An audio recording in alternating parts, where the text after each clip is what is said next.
Izay ny eo amin'ny taranja volleyball iny fa hanana tanteraka ny fanana nasionaly ihany koa eo amin'ny taranja handball zay nanomboka tamin'ity herinandro ty ihany koa ny fiadina ny tompondakan'i Madagasikara ho an'ny sokajy izandriny izany tetsy amin'ny gymnase gouverneur Mahamasina moa no nanatanterahana izany fananana izany club 2 no tonga andray anjara amin'izany fananana izany.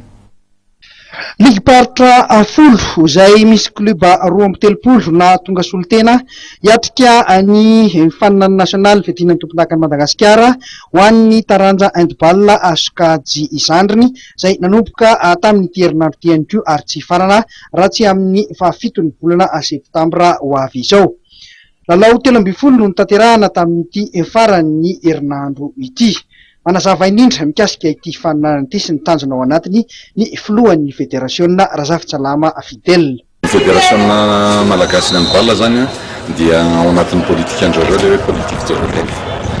Ary zay indrindra natonga fédération nationale ao anatin'ny taona ray dia misy fihaonana anankitelo ho an'ny tanora squad cadet junior moa miakatra aty amin'izao fotoan'izao championnat national junior. Inona no mahatonga antsika hanao an'izay? Izay dia convaincu zany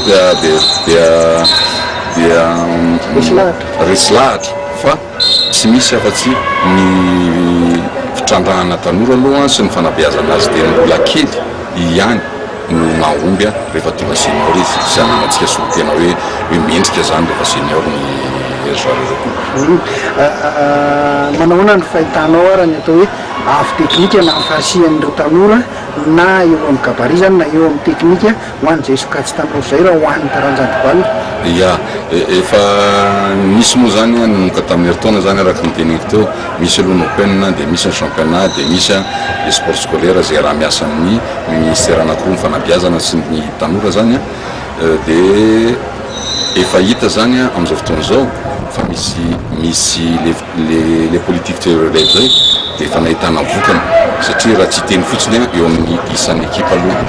Raha ohatra nanomboka tamin'ny open jeune tamin'ny herintaona dia raha tsy diso raiky amin'ny roapolo ny ekipa tonga tamin'izay championnat national izy niakatra 20 open farany teo izy fito amby roapolo izao izy androany 2 zay aloha zany dia efa hita ny aralisy ny ao amin'ny avy teknika dia tena hita satria maro ilay izy manao mais lehibe izy reo sokajy cadet zao raha hitanao reo efa misy ray metatra sy 20 ary ny sasany za dia mahita fa ny avy teknika ny hatramin'ny nametrahana ihany koa le uniformisation technique teto Madagasikara.